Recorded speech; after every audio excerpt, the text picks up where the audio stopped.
এই তো শালি বলবে কে গো কে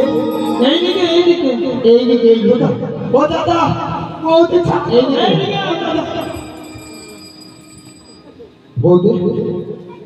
আমি নাই মিথ্যে কথা বলছি আমি 50 দোকানে গিয়ে 50 সঙ্গে আমি ওই বাল ঢুকিয়ে যাই আমি চম্পা বাউরির বাড়ি গিয়ে কি করেছি বলতে বলতে বলছি আমি ঢুকিয়ে গেছি আমার ঢুকিয়ে গেছি আমার দোষ তাহলে কার দোষ ওই সব কাঁঠাল গাছের দোষ হ্যাঁ ওই সব 50 কাঁঠাল গাছের দোষ 50 কাঁঠাল গাছ না থাকলে আমি কি বসতে পারবো দেখতে হবে